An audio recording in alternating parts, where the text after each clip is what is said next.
Ça pour moi, c'est vraiment quelque chose dont je me suis détachée et c'est quelque chose qui m'a changé la vie. Ça a été vraiment le meilleur investissement sur toute ma vie. En revanche, pour moi, c'est important de mettre des limites. C'est comme un peu avec tout finalement. Et finalement, se libérer du temps, est-ce que c'est pas l'une des choses les plus précieuses qu'on a sur cette terre ? S'il y a bien une chose dont je suis sûre, c'est qu'on est beaucoup à se sentir dépassé. Trop d'objets, trop de sollicitations, trop de travail, tout va trop vite, on est trop fatigué. Bref, on rêve toutes d'avoir un quotidien plus simple, plus fluide, mais on ne sait pas toujours par où commencer. Si vous me connaissez, vous savez forcément que le minimalisme est entré dans ma vie il y a de ça plus de 10 ans. Et ça m'a littéralement changé mon quotidien pour le mieux. Ce que je peux vous dire, c'est que ce qui m'a aidé, ce ne sont pas des règles rigides, des règles figées, des règles finalement faites pour les autres, mais plutôt des règles que j'ai appliquées pour mon quotidien, pour mes besoins, mes envies. Et aujourd'hui, c'est à vous que je vais apprendre comment mettre en place ces habitudes simples mais puissantes qui vont alléger votre quotidien sur tous les plans. Dans cette vidéo, j'ai donc rassemblé mes 10 meilleures habitudes minimalistes, celles qui ont vraiment tout changé pour moi. Des choses concrètes, accessibles, que vous pouvez adapter à votre rythme et qui pourront faire une vraie différence dans votre vie. Donc si ça vous intéresse, c'est parti!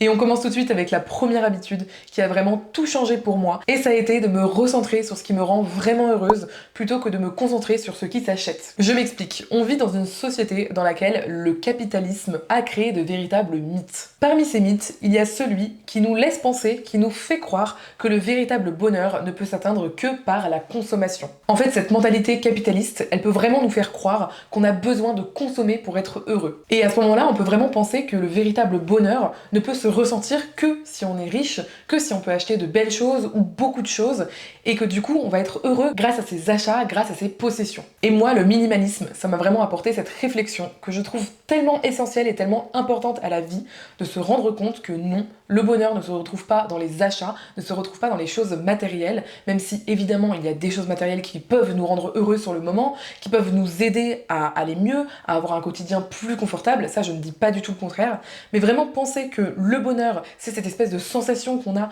lorsqu'on achète des objets. Ça pour moi, c'est vraiment quelque chose dont je me suis détachée et c'est quelque chose qui m'a changé la vie, qui a changé complètement mon quotidien, ma façon de voir la vie, ma façon de passer mon temps, ma façon de dépenser mon argent. Bref, on va parler de tout ça dans les autres astuces de la vidéo, mais vraiment pour moi, la première et la plus essentielle, c'était celle-ci. Elle est vraiment fondamentale pour moi de comprendre que mon bonheur se trouve ailleurs que dans la consommation. Alors oui, je vais pas vous mentir, c'est un cheminement qui peut prendre pas mal de temps, mais honnêtement, en y réfléchissant, en pensant à tout ça, je trouve que ça peut vraiment nous aider à nous recentrer, à simplifier notre vie, à ne pas avoir besoin d'autant de choses, de passer autant de temps à faire des achats, à chercher des choses à acheter, à mettre chez nous, etc. Et plutôt de passer ce temps en famille, avec nos amis, à créer du lien social, passer du temps à nous bouger physiquement, à aller en nature, à vraiment voir du vert, voir des animaux, etc. Je trouve que ça m'a complètement changé la vie et ça m'a vraiment permis finalement d'être plus heureuse tout en simplifiant ma vie. La deuxième astuce, elle est un peu plus terre à terre, mais vraiment, elle a tout changé chez moi. J'avais à peu près 19 ans lorsque j'ai pris cette décision, et c'était suite à la lecture du livre de Bea Johnson qui s'appelle, je crois, Zéro déchet, et qui était très à la mode à ce moment-là. Et en fait, finalement, j'ai retenu pas mal de choses de ce livre, pas uniquement le côté zéro déchet, mais aussi et surtout sa mentalité à Bea, qui est une mentalité minimaliste et qui m'a énormément aidée. Et elle parlait dedans du temps qu'on passait à se maquiller. Et là, ça a fait clic. Et ma deuxième habitude, ça a été d'arrêter de me maquiller systématiquement au quotidien pour ainsi gagner pas mal de temps et notamment pas mal de temps de sommeil. Alors je sais qu'on a toutes des habitudes différentes par rapport à ça, certaines vont mettre 1 heure à se maquiller le matin, la plupart je pense vont mettre 20 ou 30 minutes et certaines mettent seulement 3 à 5 minutes. Mais moi, à cette époque-là, je mettais entre 20 et 30 minutes à me maquiller tous les matins et pourtant j'avais un rythme effréné au quotidien, j'étais vraiment hyper occupée puisque j'étudiais en classe préparatoire et les personnes qui sont passées par là ou qui connaissent savent très bien qu'en classe préparatoire on travaille entre 70 et 100 heures par semaine. Donc autant vous dire que finalement 20 minutes tous les jours, je me suis rendu compte que j'économisais plus d'1 heure et demie par semaine de sommeil si je ne me maquillais pas et que donc je squeezais ces 20 minutes de maquillage le matin. Et honnêtement ça a été très dur pour moi au début puisque réellement me revoir au naturel, ça a été très compliqué pour moi parce que forcément je faisais un maquillage qui me donnait bonne mine et qui donc me faisait apparaître aux autres comme théoriquement plus jolie. Et moi j'avais vraiment ce truc très mauvais pour ma santé mentale qui était que lorsque je me démaquillais tous les soirs, j'avais vraiment l'impression d'être, comment dirais-je, d'être finalement une actrice, une personne qui a un métier de scène, qui se maquille, qui se démaquille et qui redécouvre qui elle est derrière ce maquillage. Et j'avais vraiment des paroles très négatives, très méchantes envers moi-même, où je me trouvais tout simplement moche. Et c'était très difficile pour moi de vivre ce truc-là en fait. Et donc le fait de prendre cette décision, qui pour le coup à cette époque a été assez radicale pour moi, de complètement arrêter de me maquiller, alors je vais pas vous mentir, ça a été assez difficile, mais ça a été tellement bénéfique sur le moyen et long terme. Pourquoi? Déjà parce que effectivement j'ai gagné énormément de temps. Ensuite parce que j'ai gagné de l'argent, puisque j'ai arrêté de dépenser régulièrement de l'argent dans du maquillage.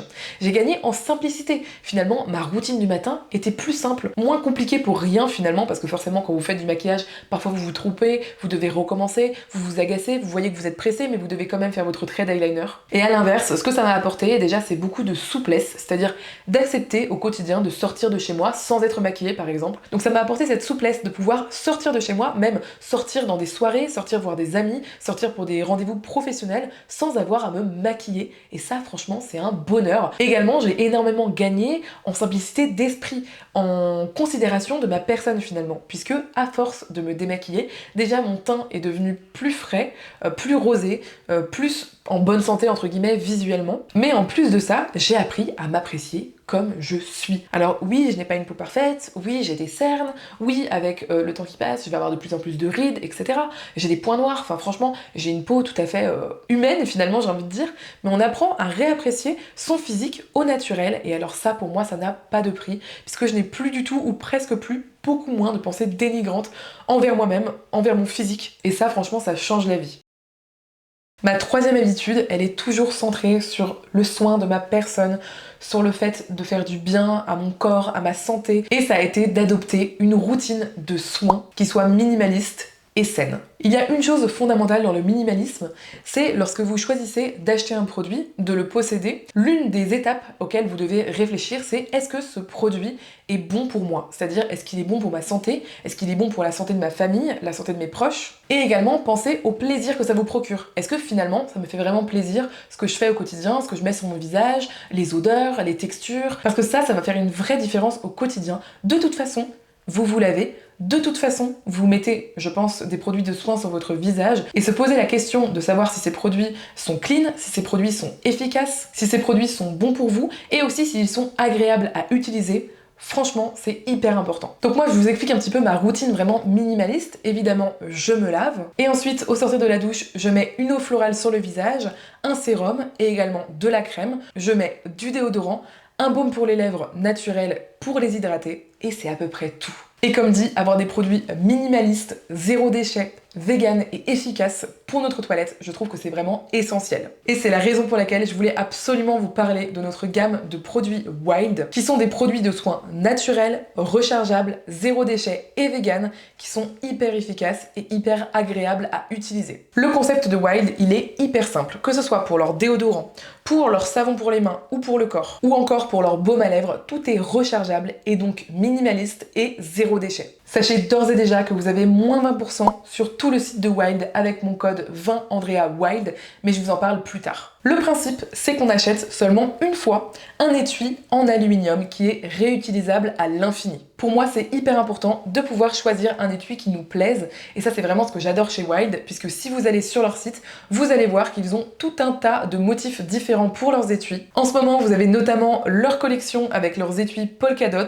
qui est en collaboration avec Emma Bridgewater, qui est une célèbre marque de vaisselle à l'anglaise absolument magnifique. Le déodorant, il fonctionne avec des recharges. Chaque recharge dure entre 2 et 3 mois. Pour moi, c'est plutôt 3 mois. Et lorsque vous avez fini, au lieu de jeter tout votre déodorant, vous allez simplement changer la recharge. Il y a plein de senteurs en édition limitée. En ce moment, il y a notamment la nouvelle senteur brise d'été, qui sent le frésia, la fleur de nénuphar et la brise marine. Et honnêtement, toutes leurs senteurs sentent absolument délicieusement bon. Et alors, le mieux, c'est que leurs produits sont ultra efficaces. Leurs déodorants sont sans parabènes, sans sel d'aluminium, sans sulfate. Et leurs ingrédients principaux, c'est plutôt du beurre de karité, de l'huile de coco, de la fécule de tapioca et également du bicarbonate de soude. D'ailleurs, moi j'ai les aisselles ultra sensibles, donc je prends toujours leur déodorant de la gamme sensible, mais Erwan qui utilise également les déodorants de Wild, parce que je vous dis c'est les meilleurs, lui il utilise la gamme classique et ça lui convient parfaitement. Nous on utilise toute leur gamme et notamment leur baume à lèvres. Ils sont également rechargeables, donc il suffit d'enlever la recharge et de la changer une fois que c'est fini, mais vous gardez l'étui que vous pouvez même graver à votre nom. Et on utilise également leur savon pour les mains, mais également leur gel douche qui sont hyper efficaces, vraiment. À chaque fois que je vais vers une autre marque, je me rends compte d'à quel point les produits Wild sont efficaces et agréables à utiliser. Pour rappel, vous avez moins 20% sur tout le site de Wild. Je trouve que c'est une super belle réduction avec le code 20AndreaWild. Je vous mets le lien en description si vous voulez cliquer et aller checker un petit peu ce qu'ils font. Vous êtes déjà beaucoup à avoir été convaincus par Wild, donc je suis trop contente de pouvoir vous en parler à nouveau aujourd'hui. Pour le 4e point, on va parler de quelque chose de plus profond, mais de tout aussi essentiel et qui honnêtement a tout changé pour moi. C'est honnêtement le meilleur cadeau que j'aurais pu me faire, le meilleur investissement que j'aurais pu faire sur ma vie. Ça a été de faire une thérapie pour tout simplifier dans ma tête. Parce que oui, on parle très souvent d'à quel point le minimalisme, c'est se séparer des objets, se séparer des choses matérielles, ne pas avoir trop de choses autour de nous. Mais pour moi, le minimalisme, et je trouve qu'on en parle pas assez souvent, franchement, c'est réellement de se sentir bien dans sa tête, d'avoir la tête simplifiée quoi, d'avoir le mental qui est simplifié. Et pour moi, avec mon histoire, avec mes expériences, avec la façon dont j'avais commencé à me construire, qui n'était pas forcément très saine malheureusement, le fait de faire une thérapie, ça a été vraiment le meilleur investissement sur toute ma vie. Ça m'a permis de simplifier tellement de choses. Je vous ai parlé du fait que j'ai pu souffrir de TCA par le passé. Alors, les personnes qui ont souffert de TCA savent qu'on garde toujours une sensibilité à vie, mais savent aussi que le jour où on est guéri de ces TCA, le jour où on a pu se faire accompagner par les bonnes personnes, on va mais tellement mieux et surtout tout est tellement plus simple dans notre tête. Et honnêtement, avant j'avais parfois des comportements que clairement j'estimais comme toxiques, qui n'étaient pas forcément très sains, mais qui étaient des reproductions de schémas, des reproductions de traumatismes que j'avais pu vivre, qu'on avait pu m'imposer, etc. Et aujourd'hui je vais tellement mieux, je suis tellement plus sereine, tellement plus apaisée, et ce dans ma tête, dans mes réactions, dans ma relation avec les autres, ça se passe tellement mieux. Et honnêtement, c'est une simplification plus que bienvenue dans sa vie. Et je sais que malheureusement la thérapie n'est pas accessible à tout le monde. Je sais qu'il y a aussi des aides aujourd'hui qui existent via notamment l'État qui a mis en place cette aide pour la psychologie. On a notamment Mon Soutien Psy qui est un dispositif proposé par l'assurance maladie qui permet de rembourser jusqu'à 12 séances à hauteur je crois de 60%. Je sais que ce n'est pas suffisant mais ça a quand même le mérite d'exister, notamment pour les personnes qui sont précaires. Vous avez bien évidemment des psys qui sont plus ou moins chers et n'hésitez pas également à appeler un ou une psy et à lui dire que vous êtes dans le besoin mais que vous êtes précaire et que quel serait le dernier prix en fait que ce psy pourrait proposer. Il y a beaucoup de psys qui font des tarifs solidaires et il y a également des séances gratuites qui peuvent être proposées dans des associations, donc n'hésitez pas à vous tourner vers ça si vous n'avez pas les moyens de vous payer une thérapie. Mais honnêtement, si vous avez quand même les moyens, même si c'est un effort, je vous conseille très fortement de faire une thérapie, notamment chez un thérapeute qui va faire une thérapie basée sur la science, parce que ça veut dire que cette thérapie est concrètement efficace, que ça a été prouvé scientifiquement qu'elle est efficace, et en général ce sont des thérapies qui sont beaucoup plus courtes, qui vous coûtent donc beaucoup moins cher et qui vont vraiment vous aider sur le long terme. Je ne le dirai jamais assez d'à quel point la thérapie, moi personnellement je pense, m'a sauvée, c'est-à-dire qu'elle m'a vraiment permis de gagner des années de vie, des années de bonheur et littéralement, comme dit, de m'entourer de personnes saines et de pas reproduire un schéma que je connaissais qui n'était malheureusement pas sain et qui malheureusement m'aurait rendue malheureuse sur le long terme et au quotidien. Si vous sentez que vous n'arrivez pas en fait à être heureuse, si vous sentez que c'est vraiment difficile pour vous, que vous manquez d'enthousiasme pour la vie, de motivation, ou bien que vous avez du mal à vous détacher de choses ou de relations où vous sentez que ça vous fait pas tant que ça de bien, n'hésitez surtout pas à consulter et à démarrer une thérapie. Enfin, en tous les cas, pour moi, d'un point de vue astuce minimaliste, ça a été un banger parce que je peux vous dire que dans ma tête, c'est beaucoup plus minimaliste depuis que j'ai fait une thérapie, depuis que je vais mieux tout simplement et que j'ai pu me faire accompagner.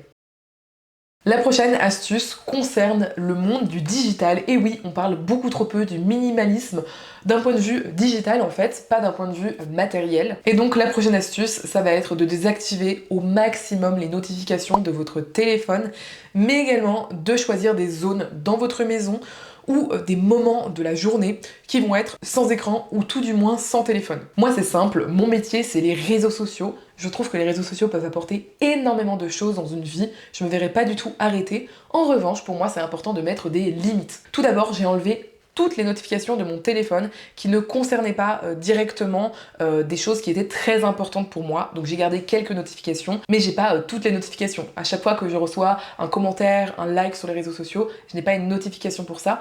En revanche, si je vais sur l'application, je vais voir la notification. Ça me permet de ne pas être tout le temps happé, tout le temps finalement appelé par mon téléphone, parce qu'au final, ça apporte plus du brouhaha mental qu'autre chose. Ensuite, la deuxième chose que j'ai faite, ça a été d'exclure le téléphone de ma chambre.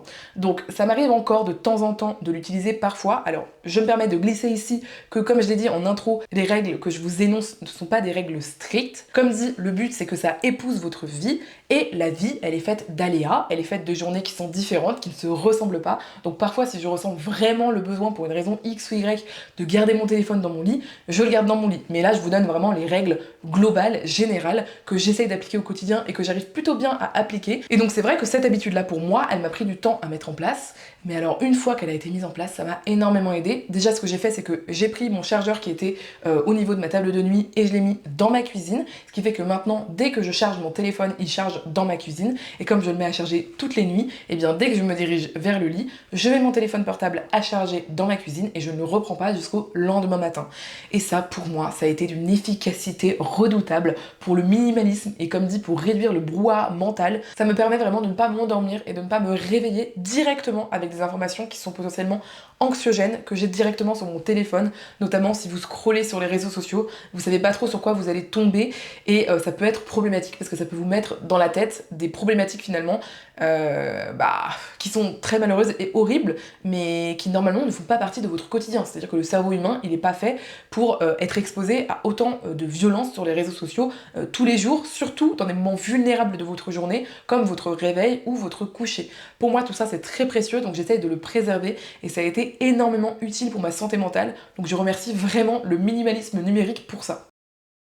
La sixième astuce, et celle-là, elle a énormément changé de choses pour moi, notamment d'un point de vue financier, ça a été d'acheter uniquement ce dont j'ai besoin et de vraiment me concentrer sur ces achats-là, plutôt que sur des achats superficiels, des achats dont les besoins ont été créés par le capitalisme finalement, par la publicité, par le marketing. Je me concentre vraiment sur des objets qui vont vraiment m'être utiles au quotidien et comme dit, qui vont m'apporter des points positifs par rapport à d'autres objets. Le fait de me concentrer sur acheter uniquement prioritairement ce dont j'ai besoin, ça a changé beaucoup de choses pour moi et ça a notamment changé le temps que je passais dans les magasins. Ce truc du samedi après-midi dans les centres commerciaux que je faisais lorsque j'étais adolescente ou jeune adulte, honnêtement, je ne le fais plus du tout maintenant et autant vous dire qu'au tout début, ça fait même bizarre parce qu'on se dit « Waouh, j'ai tellement de temps devant moi, qu'est-ce que je vais bien pouvoir faire finalement ?» Et finalement, se libérer du temps, est-ce que c'est pas l'une des choses les plus précieuses qu'on a sur cette terre, de pouvoir occuper notre temps de temps en temps ou régulièrement en fonction de notre possibilité, avec des choses qui nous remplissent réellement, vous voyez, qui nous remplissent de l'intérieur, qui vont pas juste remplir cette espèce de besoin viscéral d'acheter, de posséder, mais plutôt des choses vraiment plus profondes qui nous rendent réellement heureuses sur le long terme. Et c'est vrai que moi, je me rends compte que finalement, ça me prenait plutôt que ça me donnait. Ça me prenait de l'énergie, beaucoup d'énergie d'ailleurs, ça me prenait du temps, ça me prenait de l'argent, ça me prenait finalement de la patience, de la bonne humeur, et en échange ça me donnait des objets que souvent j'achetais beaucoup trop cher pour ce que c'était, pour les conditions dans lesquelles ces objets étaient fabriqués, pour l'impact écologique que ça avait, ou même parfois l'impact sur ma santé que ça avait, en fonction des objets que je pouvais acheter, porter, les cosmétiques, etc. J'ai simplifié ma vie par rapport à ça. Maintenant, je priorise les achats essentiels uniquement, ceux qui vont m'être vraiment utiles, et je peux vous dire que c'est vraiment un changement de vie radical qui petit à petit m'a apporté énormément de positif et tout ça encore une fois grâce au minimalisme. Maintenant vous allez me dire mais Andrea, tu n'achètes pas que des choses purement essentielles. Et vous avez tout à fait raison, je garde toujours un budget pour m'acheter des choses qui sont non essentielles. Et c'est là que je vais vous donner la prochaine astuce, la septième astuce que je trouve absolument géniale, qui est la règle que je me suis fixée de toujours me laisser du temps avant de faire un achat non essentiel. Donc en gros, lorsque j'ai envie d'acheter quelque chose, déjà je vais faire la différence entre le besoin et l'envie. Parfois je vais profiter de besoins, par exemple, comme dit, je sais pas, des produits de soins, des vêtements dont j'ai vraiment besoin de les acheter, et je vais cumuler le besoin au plaisir par exemple. Donc je vais acheter quelque chose de belle qualité, je vais acheter quelque chose qui est bon pour moi, qui est très agréable à utiliser, ce genre de choses. Donc là déjà je vais trouver du plaisir là-dedans, même si ce sont des objets essentiels dont j'ai besoin. Mais parfois je vais également acheter évidemment des objets dont je n'ai pas foncièrement besoin, mais j'ai quand même envie de les acheter. Et parfois c'est du plus, c'est pas de l'essentiel, mais ça fait quand même du bien. Et bien pour ces objets-là, ma règle c'est de toujours me mettre un temps de réflexion. Comment je fonctionne? J'ai une liste sur mon ordinateur où je mets toutes les choses qui me donnent vraiment envie. Et cette liste, je la garde précieusement pour mon anniversaire et Noël. Et du coup, là, je suis tellement heureuse de ressortir ma liste de choses non essentielles. Et surtout, ça me laisse un recul énorme. Parce qu'il y a certaines choses qui sont sur ma liste depuis, certes, 2 semaines, mais il y en a d'autres qui sont sur ma liste depuis 6 mois. Et au bout d'autant de temps, j'ai énormément de recul et je me dis, effectivement, finalement, j'avais peut-être pas besoin de ce pull. Et finalement, ce temps de réflexion, ce temps de recul, sachez qu'il est extrêmement précieux et sachez en prendre possession. Parce que la publicité, par exemple, le marketing, souvent ça nous presse un petit peu. Ça, c'est volontaire en fait. C'est pour que vous ayez pas trop le temps de vraiment bien réfléchir, de vraiment poser votre décision avant d'acheter. Voilà, donc franchement, l'astuce de la liste pour les produits non essentiels, ça permet aussi de se réconforter, de se dire, j'aurai pas cet objet tout de suite, mais je sais que je l'aurai peut-être un jour si j'en ai toujours besoin, peut-être bientôt. Vous pouvez même ne pas attendre un cadeau, vous faire des cadeaux à vous-même, bien évidemment, mais juste vous dire, je me fixe une règle. Fixez-vous la règle que vous souhaitez, mais dites-vous, je réfléchis par exemple au moins 24 heures avant d'acheter un truc non essentiel. Ou je réfléchis au moins une semaine avant d'acheter un truc non essentiel. Et je vous jure que ça va énormément vous aider à simplifier votre vie et aussi à peut-être avoir plus d'argent sur votre compte bancaire à la fin du mois. La 8e astuce est extrêmement puissante, j'espère trop que vous allez l'intégrer à votre quotidien, parce que pour moi, elle a tout changé, ça a été de désencombrer régulièrement mon intérieur. Alors là, vous allez vous dire, oui, ok Andrea, t'as pas inventé le fil à couper le beurre, ok tu désencombres ton intérieur, donc c'est plus minimaliste chez toi, pourquoi pas, tu vois. Mais en fait non, pour moi c'est beaucoup plus puissant. Le moment de désencombrement, et ça arrive relativement régulièrement, parfois c'est des petits désencombrements, parfois c'est des gros désencombrements, ce sont des moments de méditation et des moments de reset et de réflexion sur ma consommation. Je vous explique. Imaginons que je prends toute une après-midi pour trier par exemple ma garde-robe ou ma bibliothèque. Eh bien, je vais prendre ce temps-là, je vais me poser ou avec une petite musique calme, ou totalement dans le silence, ou parfois avec une amie, etc.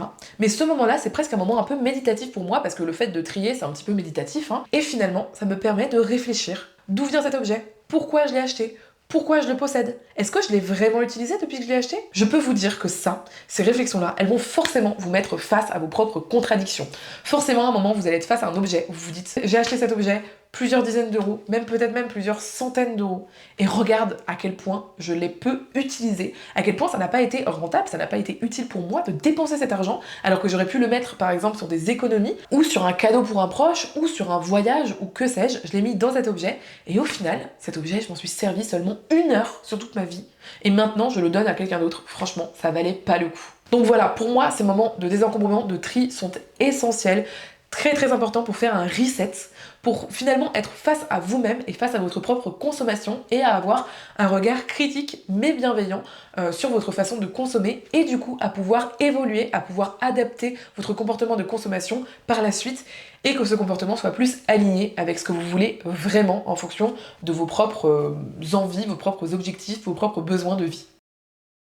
La 9e astuce, je l'ai déjà citée dans une vidéo il y a bien longtemps, une vidéo sur ma santé mentale, mais il faut absolument que je vous la mette ici à nouveau parce que c'est trop important pour ne pas en reparler.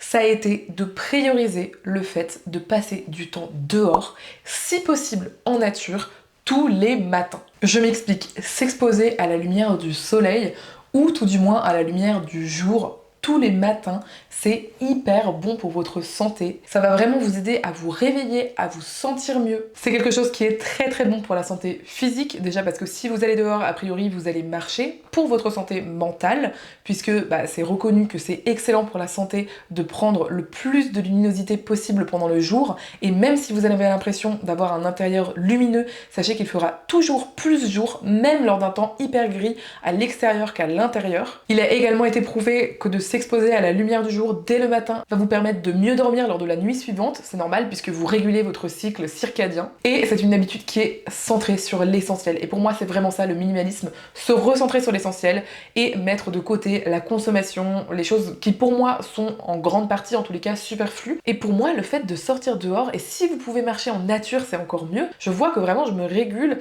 de l'intérieur, de l'extérieur, que ça me fait du bien. Alors je sais ce que vous allez me dire, moi je suis sans enfant, je suis à mon compte, j'ai toute la possibilité que je veux d'aller marcher même 1 heure tous les matins si j'ai envie, et je sais que peu de gens ont cette possibilité. Néanmoins, je vous donne des astuces pour mettre en place le fait de sortir tous les matins. Ça va être, si vous avez des enfants qui vont à l'école, si possible, accompagnez-les à pied tout simplement, ou en vélo, mais en tous les cas, sortez dehors avec eux, évitez de prendre la voiture lorsque c'est possible. Autre astuce, si vous allez au travail, sortez un ou plusieurs arrêts en avance, que vous preniez le train, le bus, même que vous preniez la voiture, garez votre voiture, pas directement à votre travail, garez-la un peu plus loin, et prenez ces 10 minutes de marche en plein air, dans la lumière bien blanche là de la journée, hyper bonne pour vous, et je vous jure que ça va faire une vraie différence. On a besoin de respirer l'air de l'extérieur, on a besoin de ne pas être autant enfermé que ce qu'on est aujourd'hui, et c'est pas toujours évident, mais franchement prenez ce temps. Si vous pouvez uniquement le prendre sur votre pause du midi, faites-le. Je vous jure que cette astuce là, elle va vous changer la vie. Et enfin, ma dernière habitude qui a tout changé pour moi, ça a été de comprendre qu'il y a 2 catégories d'objets et de faire la différence entre les objets que je possède, là vous allez vous dire Andrea tu possèdes tous tes objets, etc. Et moi je vous dis non, parce qu'il y a une deuxième catégorie, ce sont les objets qui vous possèdent. Ok, ça peut paraître un peu dramatique comme ça, mais je vous jure que ça fait une réelle différence. Si vous regardez les objets autour de vous, il faut que vous vous posiez ces questions. Est-ce que cet objet est bon pour moi ?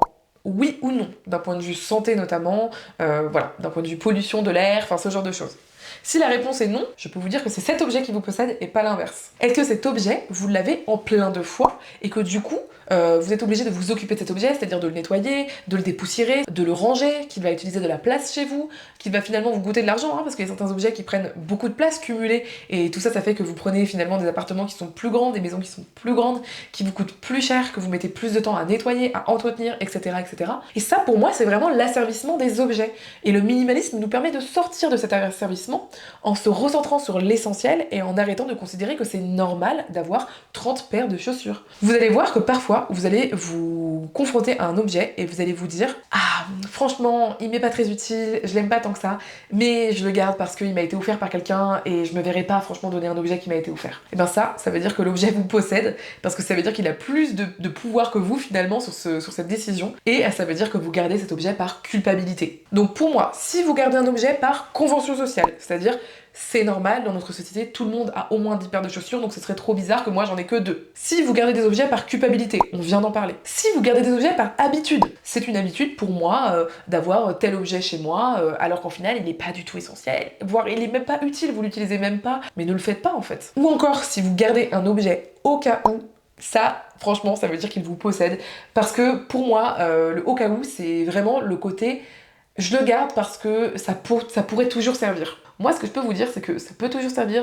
oui, mais ça ne vous servira peut-être jamais. Et ça vous servira peut-être dans 10 ans. Honnêtement, est-ce que ça vaut le coup de garder encore une fois un objet que vous devez entretenir, que vous devez parfois nettoyer, ranger, pour lequel vous devez réserver une place chez vous, que vous ne pourrez pas du coup utiliser pour autre chose, pour un objet qui parfois vaut 2 € et dont vous aurez besoin dans 10 ans. En fait, dans 10 ans, vous aurez toute la possibilité d'emprunter, d'acheter d'occasion ou d'acheter neuf cet objet au moment où vous en aurez besoin en fait. Je sais pas si c'est très clair, mais pour moi, c'est hyper important de faire la différence entre les objets que l'on possède et les objets qui nous possèdent, et essayer de gérer au maximum les objets qui nous possèdent pour nous simplifier la vie, nous simplifier notre mental, notre vie au quotidien, la fluidifier et au final se sentir plus aligné dans notre quotidien. Dis-moi tout de suite en commentaire quelle est l'habitude, quelle est l'astuce, ou quelles sont même les astuces, s'il y en a plusieurs, que tu te vois complètement appliquer dans ton quotidien, celles qui t'ont vraiment parlé, qui t'ont fait même pourquoi pas un déclic. J'ai trop envie de savoir tout ça en commentaire. Je vais mettre cette vidéo dans une playlist minimalisme, n'hésitez pas à aller voir cette playlist si la vidéo vous a plu.